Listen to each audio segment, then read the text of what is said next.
Hi, this is the Charter Revision Committee. This is April 30th. And we have before us Rosenberg and Berkeley. The first thing is RS 2018-1180. Rosenberg provides amendments to the Charter of the Metro Government in accordance with Article 19, Section 1901, setting forth a brief description of each amendment to be placed upon the ballot. Go ahead. Thank you, Madam Chair.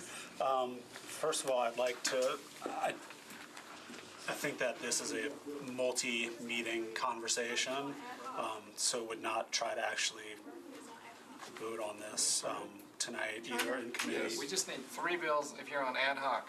Let's knock that out and then come start here. And are you in session? You're in session. Yes, Why don't you announce an adjournment for a 10 recess. minutes? Okay, we're going to have a recess. We'll be back momentarily.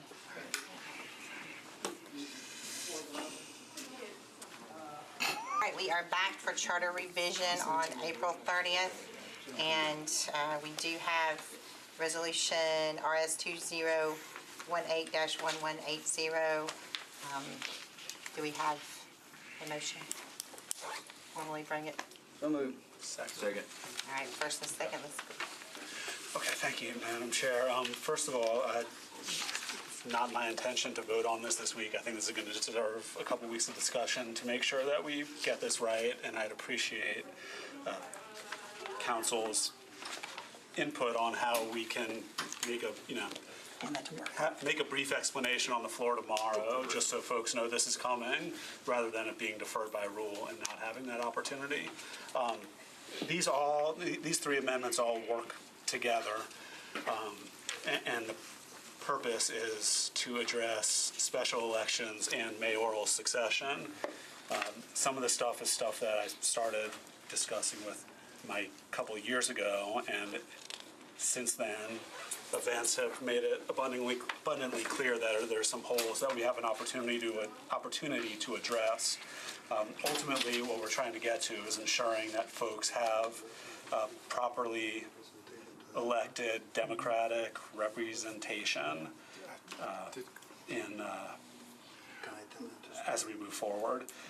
So one of the issues is mayoral succession. Right now, if Mayor Briley decided that he was tired of Nashville and wanted to go live in Colorado, we wouldn't have a mayor until an election because there's no succession provided beyond the vice mayor, and he is also the vice mayor.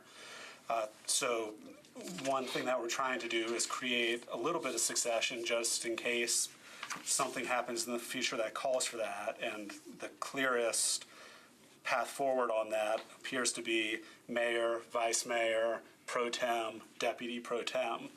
The third of the amendments here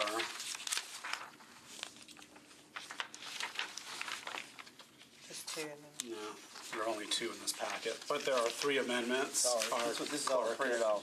Yeah. The third of the amendments creates the positions of council president pro tem and deputy president pro tem, because those positions do not exist right now except as a creation of Metro Council rules. So before we can put them into the line of succession, we have to make them exist. Then at the top of this first page of the packet that Councilman Roden so helpfully obtained is the succession that states that if the vice mayor becomes unable or unwilling to serve, the president pro tem shall serve in this role in his or her place, and if the president pro tem of the council becomes unwilling or unable, the deputy president pro tem serves the role in his or her place. And also notes, just like now, that if you're the if you're the mayor serving as mayor, you can't preside over the council. So that is one of the really two of the big pieces of this. The rest of it addresses special elections. The Tennessee Supreme Court rightly pointed out that we should have an election within 75 to 80 days unless there's less than 12 months left in the mayoral term or district council term. So this is mostly a rewrite of language that's there. However, 1503A would say what the charter says now, which is that there will be a special election unless there is less than 12 months left in the term. A special election is something that happens under state statute within 75 to 80 days unless there's a regularly scheduled election within 30 days on either side of that. So as an example here, Mayor Barry resigned on, I think, March 6th, and then 75 to 80 days takes us to May 21st to 24th, but we would have been allowed to have the election on May 1st. We're allowed to have the election on May 1st because that fell into that window. So that we're just, that's really about cost and convenience. So we don't have early voting starting 3 days after an election. One of the changes here in section C says that basically the same thing is for mayor except 6 months. And the reason is that we have a successor for mayor. Mayor steps out, vice mayor steps in. He's somebody who was elected by the whole county and then goes and fills that role. If a district council member on August 2nd of this year were to resign office, then that seat would sit vacant for 364 days. And while we have at-large members who are very helpful in stepping in, that district is left without elected representation. It's not necessarily the at-large member who did well in their district. It's not necessarily an at-large member who understands that district and is where they are and whatever the controversial issues are. So at the low cost, it's tens of thousands to run a special election. This gives people properly elected democratic representation and guarantees that they won't have to sit for more than 6 months with an empty seat and nobody that lives within their district to cover that.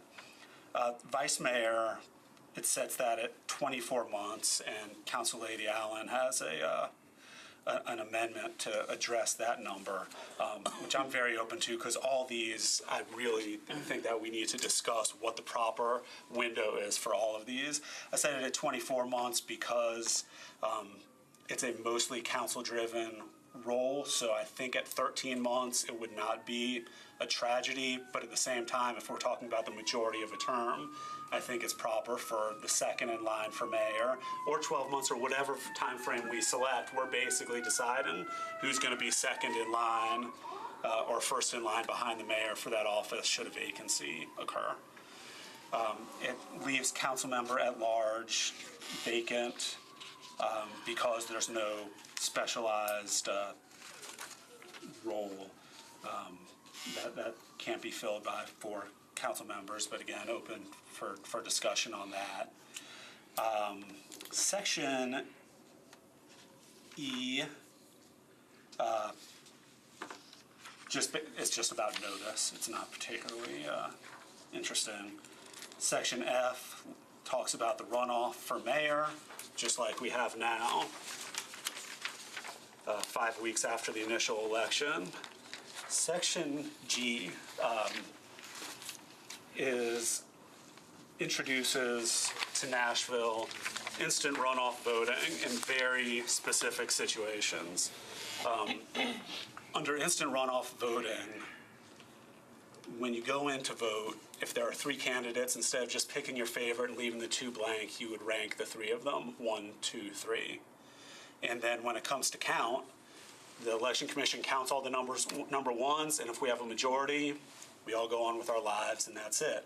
If not, you eliminate that 3rd place candidate and redistribute that candidate's votes to whoever those voters listed as in 2nd place. It guarantees that you end up with it's got a lot of advantages, but I'll get to it in just a second. So the instant runoff voting, we need to have more conversations with the Election Commission, but I've talked with somebody who works on the machines over there who said we're equipped to do it. Oh, really? Yeah, the machines as they are now. This would only be for special elections, just to make sure it's a limited introduction. Special elections for vice mayor and district council only. That would save us $1 million in a vice mayoral election and several tens of thousands in a district council election. It also keeps you from having another election 5 weeks later that people have to vote in, the more expensive campaigning, it disincentivizes negative campaigning, because if you go off and tick off all your opponent's supporters, they're going to list you last on the ballot. So it encourages more issue-oriented campaigns, and also reduces the cost of the campaigns themselves. Ranked choice voting was instituted in Memphis by the voters there. Some politicians in Memphis tried to get the legislature this year to preempt their own referendum and get them to prohibit instant runoff voting statewide, and that proposal did not make it out of committee, remaining, I would deduce, legal. Most southern states use it for their overseas and military ballots. The state of Maine just passed it. They're using it for Senate and governor and a lot of other things, and other localities across the state use it. Then Section H is just another procedural issue here. So that's what it does, and I look forward to hearing what folks think and how we can make this the best we can for the city moving forward. Thank you. Questions? So, first of all, I know you've been working on this for a couple of years, so I appreciate all the work. A lot of my questions come around to process and the speed of it, that we have to vote on it within a couple of meetings, I think, by the second meeting in May. Is that First meeting in June. First meeting so in we June. have three. So three to meetings. discuss it. You know, I've interacted with several of the drafters of the charter over the years, and they really did an astonishing job. When I run into stuff that I don't understand in the charter, a couple times I've gone back and asked them, hey, well, you know, what's on your mind? And it's amazing, the recall. I haven't asked them about this, but there's usually a good reason and why something ended up the way it ended up. And my working theory on, because it's a gaping hole that there's no succession planning, but my working theory is that every version of succession planning has a non-county-wide elected person taking over as mayor and vice mayor, which are both county-wide elected positions. And my assumption is that there was a prejudice against that and in favor of what the Supreme Court just decided, which is hustle up and have a special election. And so that's my working theory. I'm hoping to track one of them down. They're all retired and getting way up there in years, and asking about that. But they weren't. They didn't do dumb stuff very often, and so that's my working theory, is that that there wasn't a good answer, because all the answers had somebody, you know, by and large. I mean, if we end up having a 40-person election once or more per term for who's going to, like, definitely be third in line to be mayor, like, I'm just going to go on a limb that the district council people are going to support district council people. Maybe, I don't know, but that's a working theory about why it got drafted the way it is. But to me, it underscores the idea of figuring this out in 3 meetings.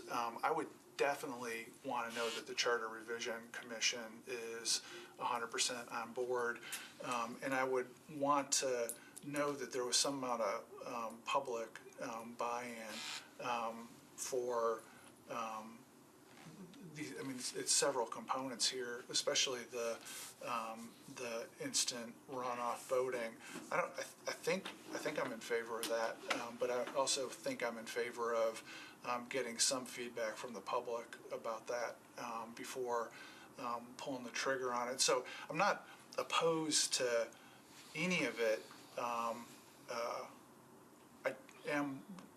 It feels like we're sprinting to get it done in 3 meetings, to get it on an August election, and I don't know what the harm is to doing it more deliberately and getting it on 1 election later or 2 elections later. I said that as a statement. I meant it as a question, and I guess that's, and the last substantive thing is, I think if we're going to create charter based positions for pro tem and deputy pro tem, I think we should go ahead and figure out what the term is. Because right now that the term is decided by council rule for a year, and frankly, now that we've seen, although it's only apparently once every 50 years, it's a real live thing. A guy with heart surgery is sitting in the mayor's chair now, so it matters. No offense, David.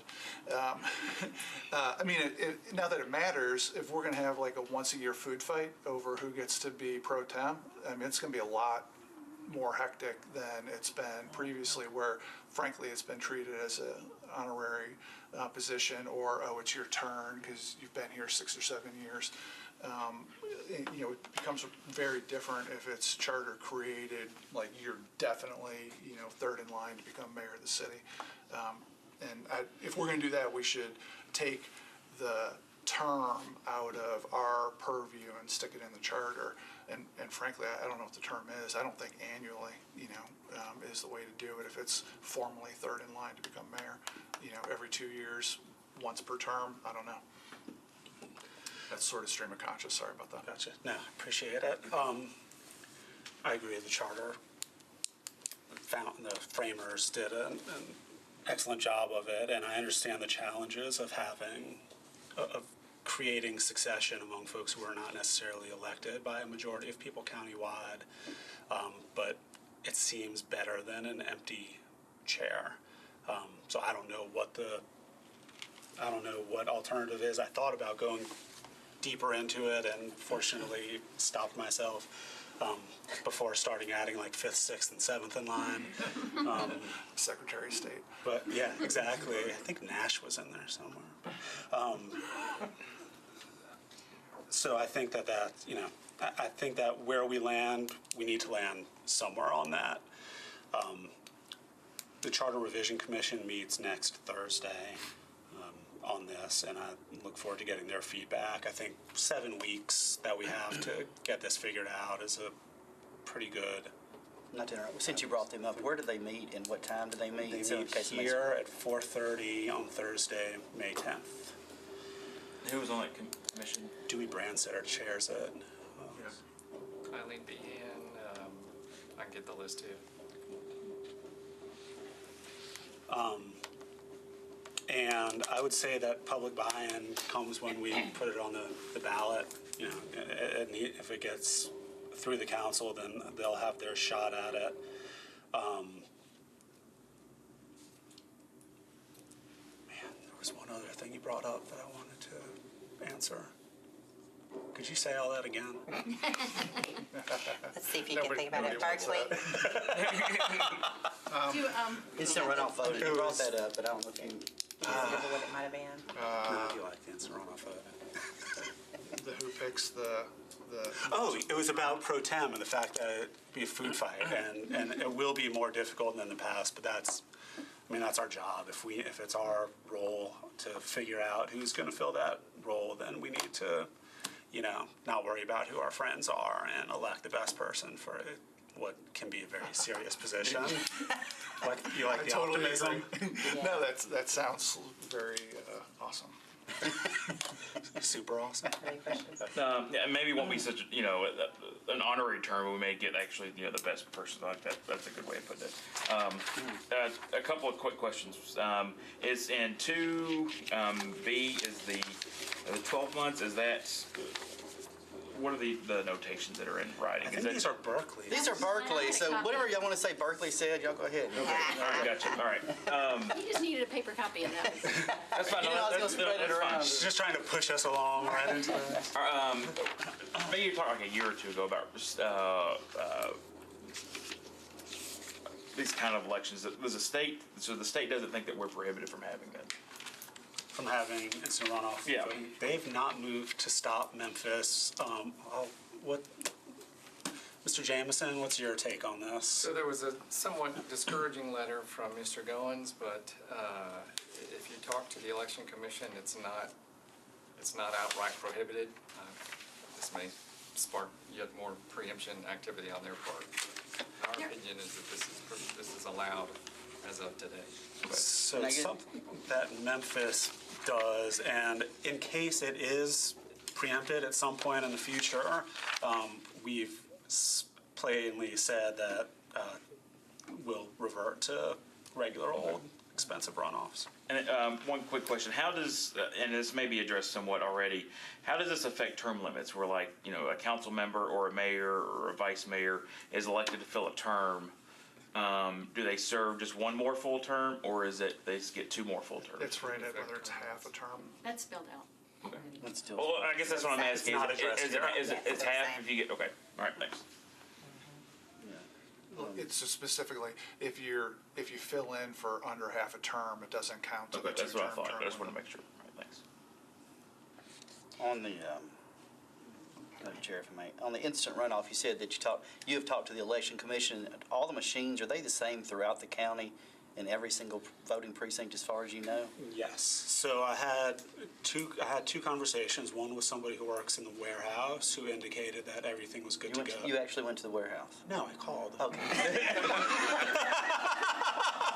Somebody who I works was in there warehouse. looking, digging through it. I was curious about I this. talked to a helpful person. That's good I stuff, know Dave. at This the is good, election, man. Yes.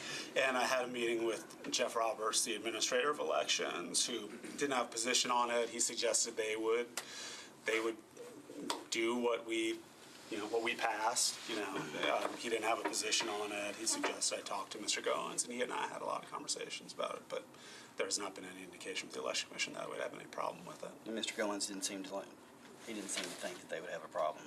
Well, he said what Mike said, which was that he's not a fan of it. He doesn't think it's allowed, but Memphis, the fact that Memphis is doing it, the state first passed a bill to prohibit something that was already allowed. I mean, they would only introduce a bill. No, it's not true.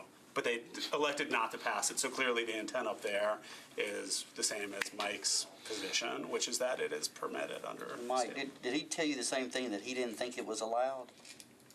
Had he gotten a legal opinion on that, or was he just talking?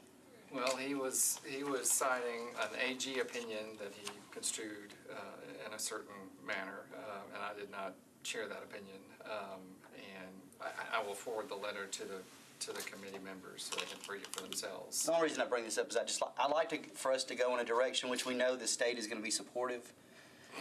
It's, Or This band. or at least not adamantly opposed and going to try to preempt this. I just would ideally. like the election commissioner of the state not to be opposed to what we're doing. So if something came up, that the state would at least be backing us and not opposed to us. Yeah, I think that's the significance of the built-in pressure valve, that if this is preempted, then you revert back to the old process. And that's within the language.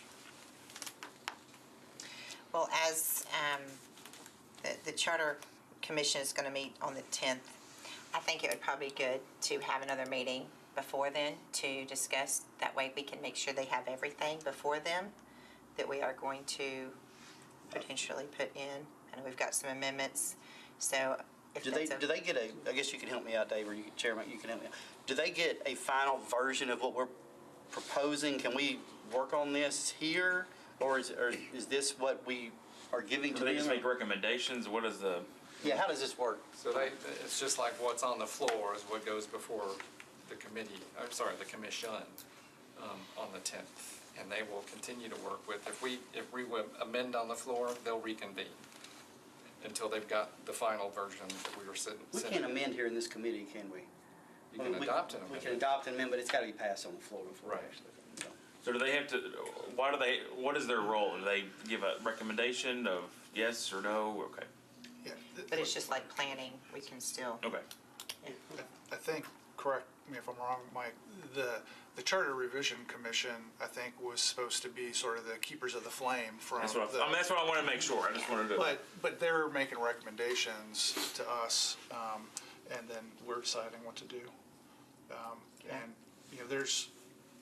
it's got a bunch of lawyers on it. If we have a meeting, if we defer this tomorrow for a meeting, they meet the 10th, and we come up with a new version in our second meeting in May, how soon could they meet again? So here's what I wanted to go over, and math is not my strong suit, but just, we have, if you're looking at August 2nd as the election at which you would have the charter amendment, you have to have filed a resolution 80 days before that. So Councilman Rosenberg has clearly met that when he filed, not adopted by council, but filed with the clerk's office.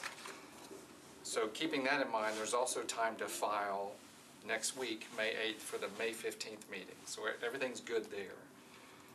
Then the second deadline kicks in under state law, where you have to submit to the Election Commission the adopted resolution 75 days out. And that struck me as sooner than June 5th. Yeah, you had told me we just had to pass it by June 5th. Dun, dun, dun. 75 out, whatever 75 days out from August 2nd is what? Like May 1, May 17th.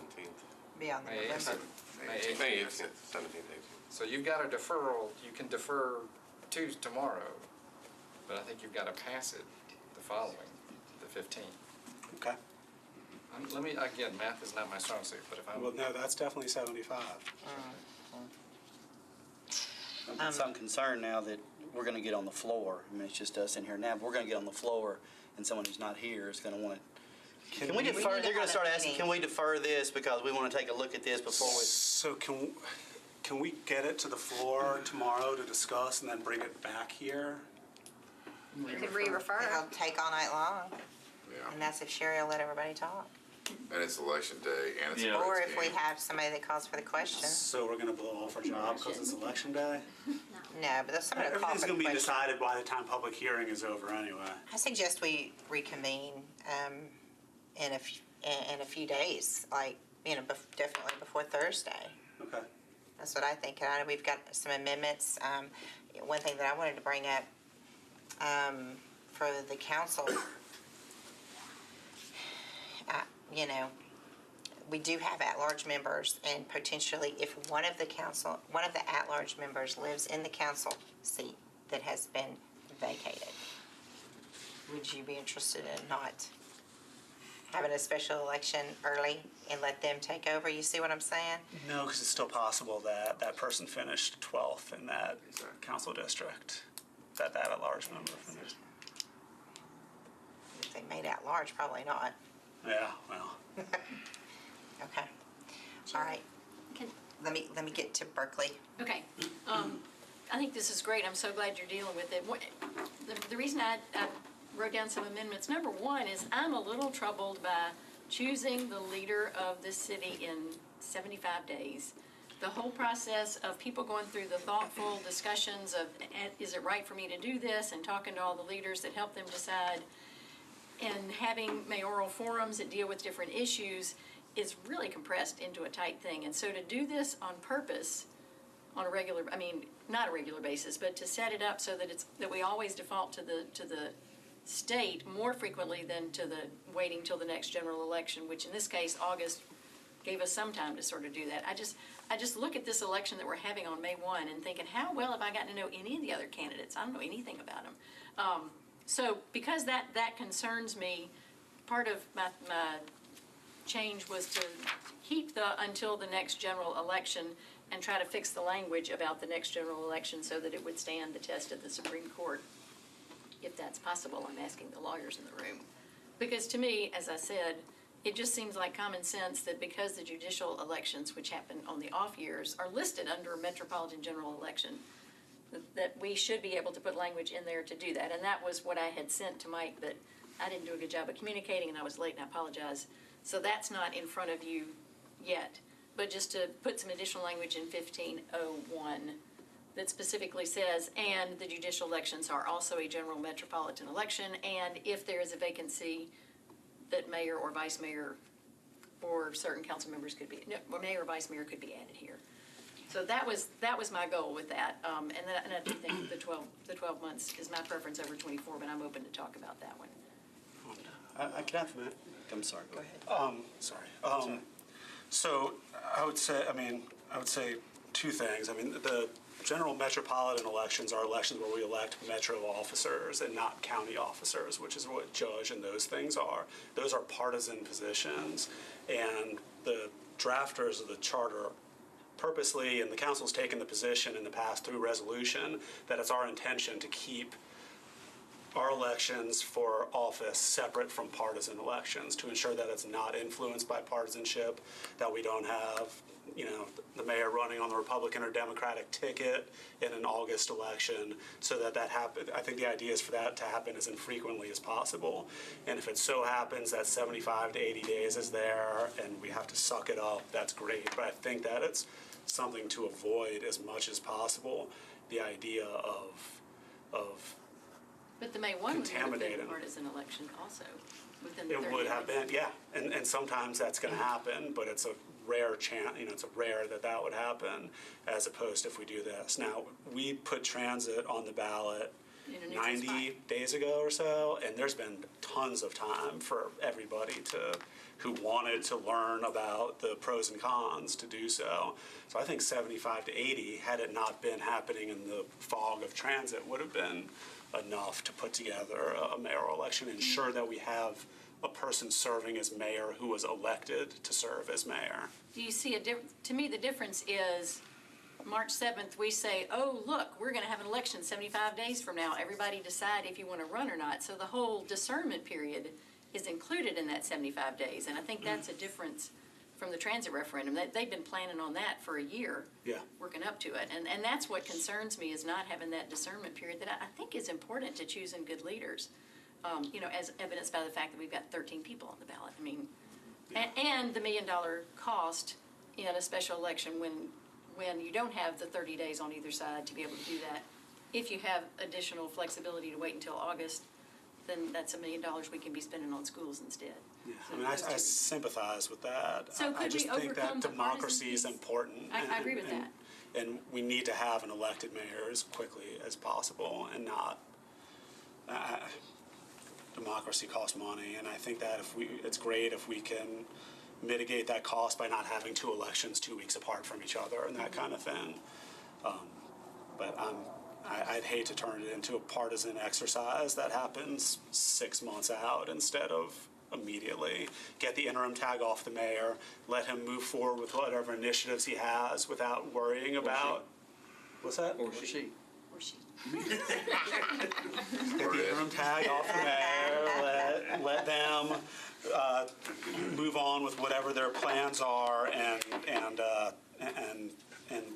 move us forward instead of having to tread water waiting to see who's next. Yeah. It's just Nothing on that. I mean, you're a committee member, so I'm Oh. not. I think I agree with Dave on that. To me, the only way the language in the charter makes sense is if they intended, when they built the charter, to have fast elections for a replacement. The charter is not well suited for a 6-9 month delay in the position being empty. I mean, we're seeing that even when it was going to be August, well, that might have been more discernment time.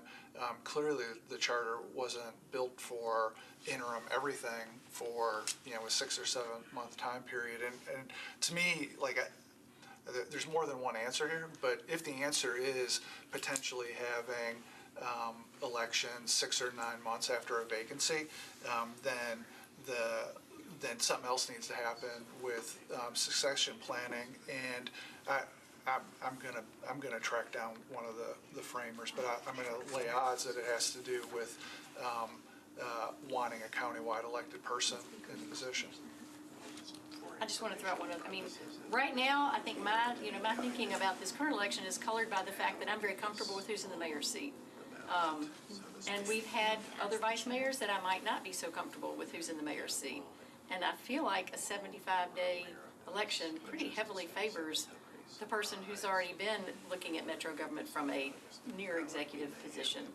I just try it on for size with somebody you really don't like sitting in the mayor's seat right now, and does it still feel like good democracy and allowing people to get a good person in there fast. I mean, I'm just, I would throw out the counterpoint of, with the snap election, there's plenty of people in town that could have dropped $500,000 of their own money to run, and do it that quickly without any problem whatsoever. And I think that's a reflection on who's sitting in the seat right now too. So I think there's a protection against that scenario too. So we're not going to vote on this tonight, right? Is your Mike, what would allow us to just at least let some folks make some comments on the floor tomorrow night without it just being deferred by rule I think there instantly? are two options. One, the committee could just take no action and say that, and you ask that it be re-referred to this committee on the 14th. If you defer, you'd make it clear that it's being deferred at the request of the sponsor. And then you can have discussion on the floor tomorrow and then allow the deferral to take place. And with advanced discussion with the pro tem, make sure she does not move on by rule, which she'll do. She'll accommodate that.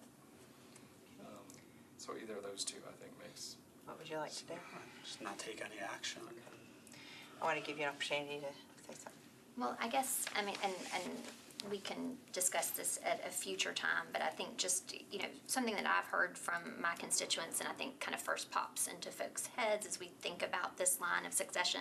Most people are familiar with the federal, if the president can't fill that office and the vice president fills that office. And so, I've had constituents ask, with kind of incredulity, well, the vice mayor is duly elected countywide, so why can't he just step into that role?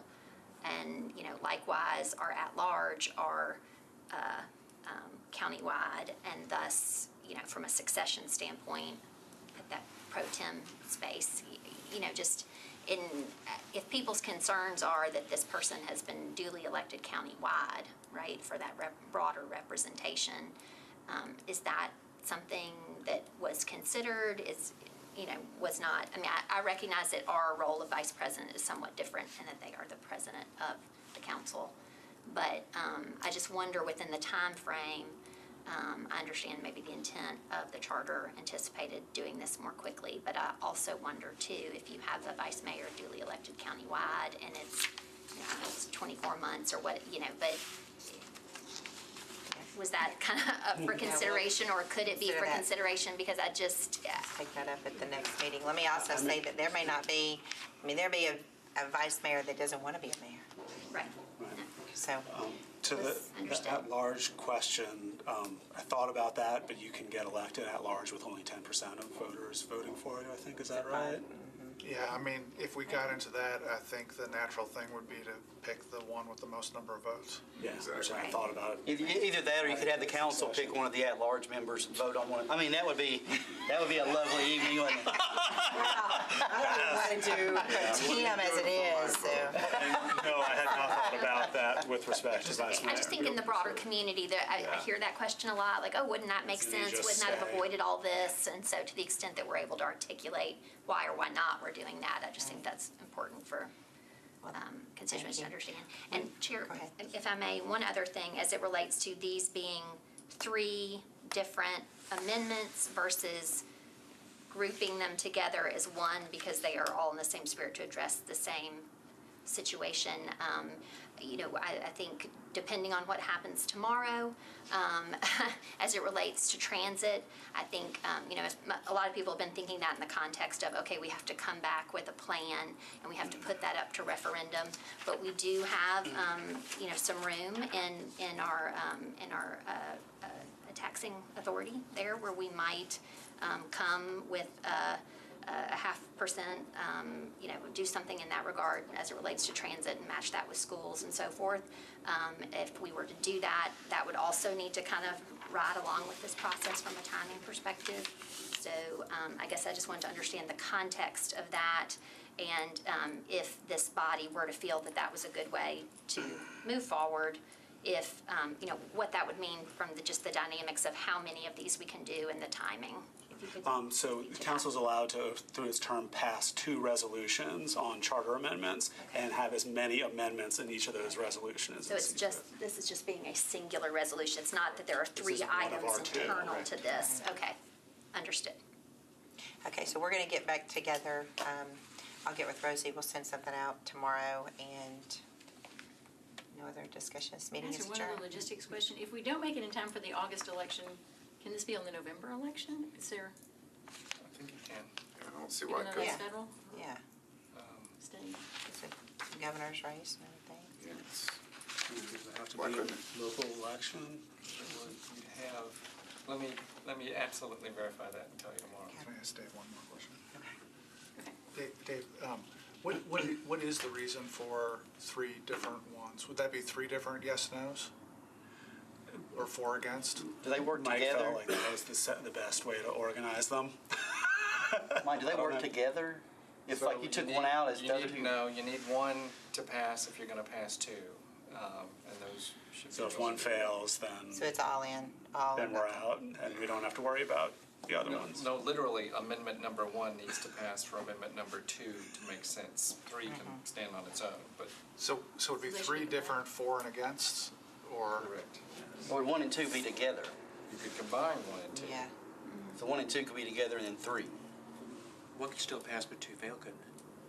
Yeah, this is the sort of stuff that freaks me out about Right. doing it. Right. Yeah. This is Well, not ready. if something were to fail, we could then go back and reconsider our actions and get, we'll figure out what needs to work together and what doesn't. And we're not going to leave the room passing something for the ballot that does not work because of what happened on the others. No, I'm more worried about the voters. I mean, practically, I guess you're assuming that the voters are going to vote the same way on all of them, but what if, I mean, that's the thing that freaks me Yeah, out we about need to build some separating. If you escape get hatches in. Something passes 4 and something fails, and then you're mismatched, that's your charter. And you never know which one of these becomes a political hot button issue. And next thing you know, people are spending money to defeat one and not the, you know what I mean? You just, That's right. I can't wait to see the group that spends. Pro tem. Go ahead. Summarize for, what is the committee doing right now?